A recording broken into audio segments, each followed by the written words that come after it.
recording? This is such Oscar, you come to life when the cameras are on. Let me tell you something. We just walked in here and there's cameras, as you can see, because we're getting recorded. And this man just bloomed. Can I just tell you something?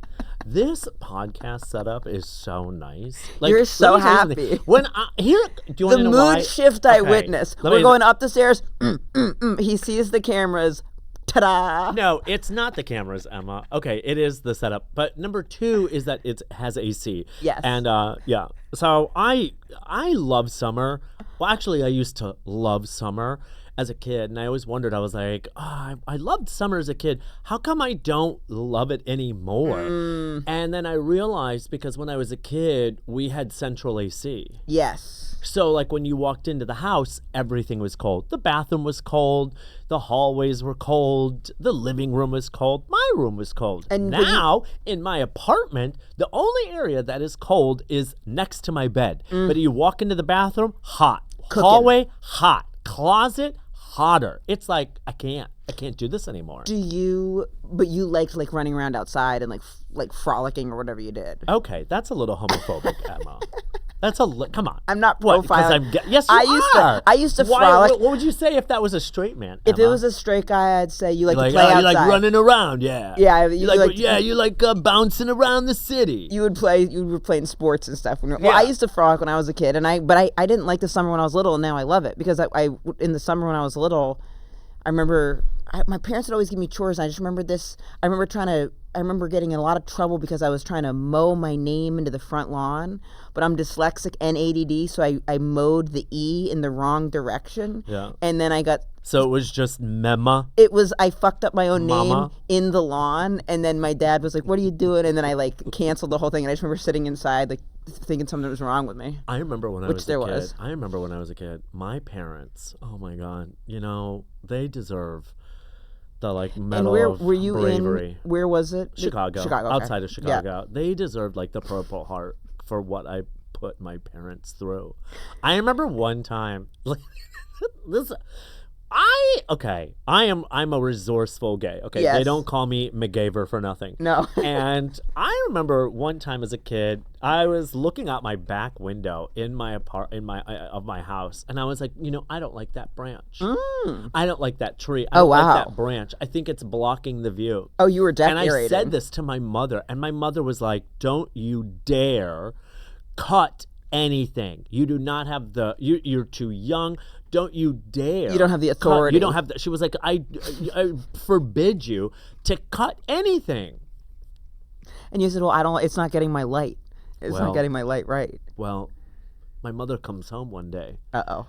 And she sees me in the backyard with my friend Jason, who is in fact cutting down the branch. How did you guys even know how to do that? Well, here's the thing. And she was like, I told you not to touch the tree. And I was like, yeah, you told me.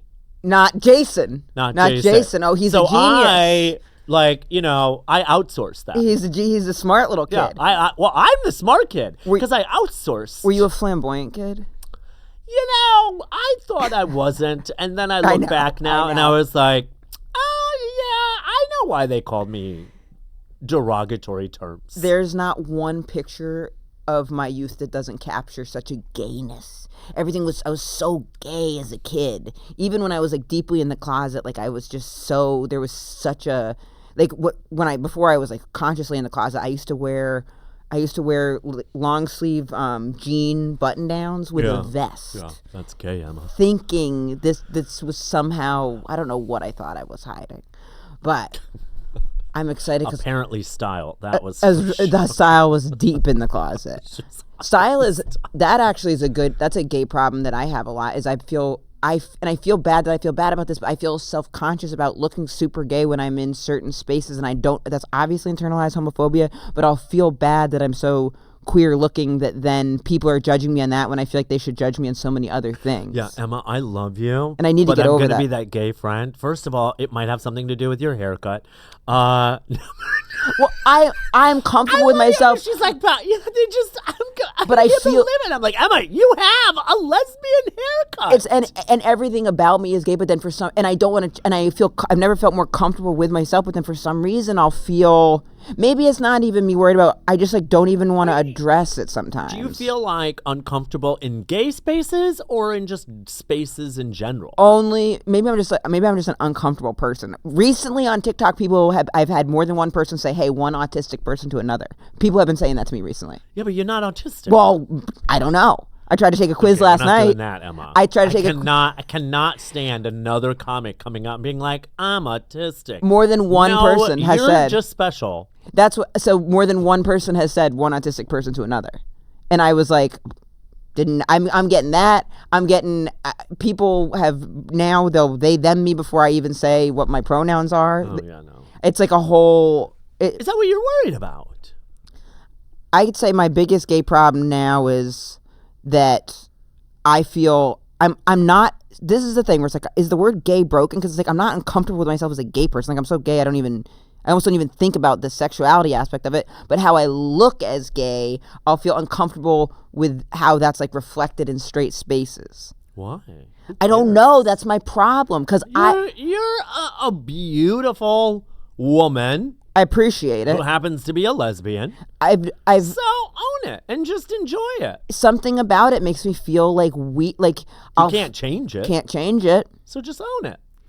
I don't know what it is. Maybe it's because I was in Vegas for a full week, but I don't know what it is. You were okay. Are you saying this because you feel like you were not around other gay people? You were around predominantly heterosexual And I people. usually So what am. happened is you were now the minority in that. And that's the other thing. I know that it's like a very Even though you're a white woman, yes. And so someone you're still now a minority. I was talking about that with Lexi, my girlfriend, the other day, because I was like, I could feel that it was like very white what I was saying, and I was like, but that is my lived reality. Like, it would be weird if I was like able to also like highlight the lived reality of someone from like Senegal or something. Like, I'm coming at it from a very, I understand it's a lot of whiteness. I'm front loading a lot of whiteness, but like that's. I love that you said Senegal of all places. First of all, 99% of the people in America probably don't know where Senegal is. I don't exactly know where. Do you know where it is? No. It's in Africa. That's what I was gonna guess, but I got scared to say. Jesus. Okay. I love you, Emma. No, I think, here's the thing. I understand what it's like to be uncomfortable in certain spaces, right? Obviously, I don't know what it's like to be you in certain spaces, but I know what it's like to be me and gay in certain spaces. And that's, that's been, I think that for you, it's easier for lesbians. Please do not cancel me on this. This is just a thought. But it is easier for lesbians to live in everyday society. You think so? Over gay men. You think so? Yes, I do. Because for you inevitably, I don't know. But then they still have to do with sexism. Yeah, you have to deal with sexism. But if you were to, walk into a grocery store in Ohio, True. someone may be like, point. hey, you know what? She's just got a really bad hairdresser. Totally.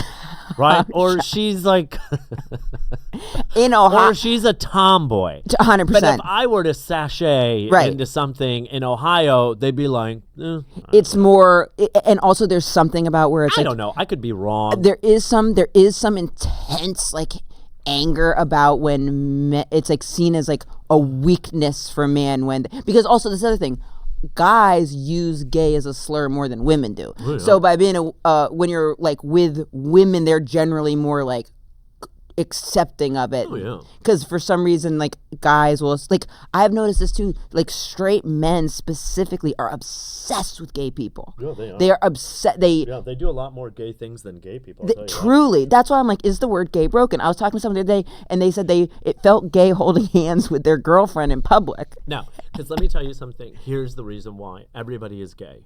You That think? is the issue now, is that everybody is gay. So Everybody's gay. Everybody's gay. Everybody's gay. Oh, I'm gay. I'm bisexual. No, you're not. right, but they're really No, you're yes, not. right. And I hate to tell you, it's mostly women. Women are the ones who usually are like, I'm bisexual. Okay, why? Well, he didn't buy me dessert, so now I'm gonna try pussy. No, that's not. You're not bisexual. But there are a lot of bisexual women. There are lots of bisexual women. Okay, actually. Yes, like I wanted to actually. Yes. Okay. Like a real. Yeah, I'm fine with that. Yeah. That's fine. Right. But like, I feel like a lot of days people just use it because they want to belong. Sure. They want a sense of belonging. Right. Yes. They're like, well, I'm bisexual. Okay, well, do you have feelings for women? Prove it! No, not really. Okay, well, have you ever touched a woman? Right. No, not really. Okay, well, then you're not bisexual. They planted the... You're not bisexual. That's like me. It's like if you asked me, have you ever climbed Mount Everest? No. But, have you thought about it? No. Well, then you haven't climbed Mount Everest. But you could have fantasized about it someday. Yeah. But that doesn't mean I've climbed Mount Everest. It's a spectrum. I think there's a difference of like I've thought about bisexuality versus I am bisexual. Sure. Right? Yeah. I've thought about getting liposuction. Yes. But have I had liposuction? No. But you could, because I thought about being straight, I would know, okay, that's not for me. But for them, they could think about it not be for them, but then they could think about it and know, but that is for me. Does that make sense? So it could be like, even though I haven't done it, I'm thinking about it and it's for me.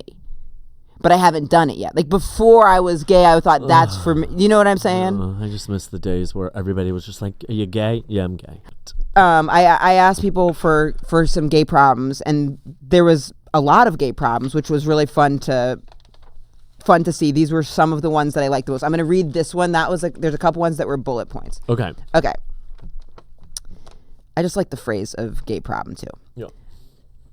What's your gay problem? I have a big gay problem. I'll try to explain it briefly. Please keep it anonymous. You got it, Deborah. I'm just kidding. She didn't say. I'm not saying her name.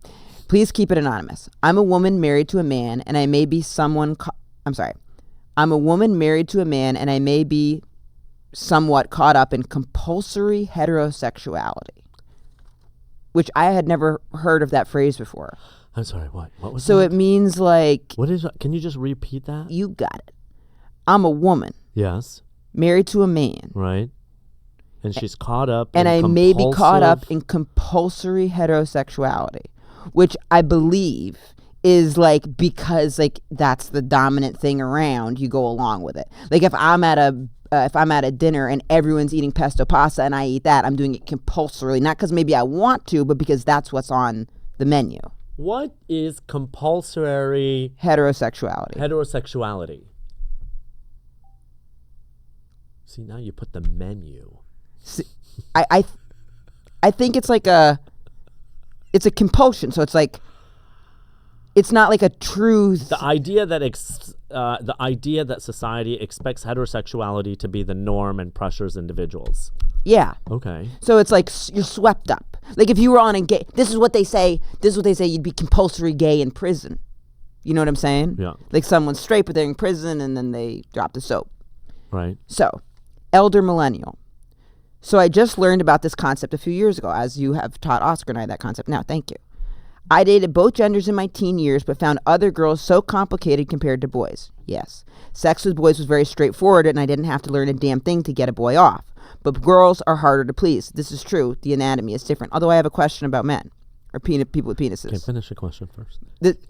My question for men, people always say men are so easy to get off, but aren't there different levels to it? Like maybe it's easy to give you an orgasm, but to give you the best orgasm. It depends if you want to go like this, or if you want to go like this, or if you want to go like this. It's not that hard, Emma. But say it was like to give the best. Yes, not hard to get off, but to be like, I'm gonna make it so you just like, because then you're like edging someone, you're doing butts, you're doing all types of stuff. You just ask them what they want. Right. Men will tell you, do it this way. Will they tell you? Yeah, I'll really? ask. I always ask. I'm like, well, how do you want me to do it? Oh, okay, then do it this way. Great, done. But so that's great. That's what's going to get them off. Yes. I wonder if that is something where it's like you're older, you're more mature, because I wonder if, because a lot of guys I think maybe secretly want like not the anal what is it in the butt? The pituitary gland? What is it? No. Not pituitary gland. Their anal gland. Their butthole cum spot. Whatever, you know what I'm talking about. Lots of straight men want their butt fingered. Don't quote me on that, but a lot of them do, Emma, but they're afraid to do ask. not ever play charades. I hate charades. 2 words. Anal, butt, pituitary gland. That thing. Pancreas. The thing. That thing. I failed anatomy. Yep. Okay. So, sex with boys. Prostate. That's what we're talking about. So that's all saying a lot of guys. So yes, it's easy to get a guy off, but if you're going to go in with but not every guy wants his prostate massaged. Finish the fucking question, Emma. Sex with boys was very straightforward, and I didn't have to learn a damn thing to get boys off. But girls are harder to please. Absolutely. They are also more intense in general, and it felt hard to make it work. I'm pretty and quite femme and attracted to other femmes, but a high sex drive combined with the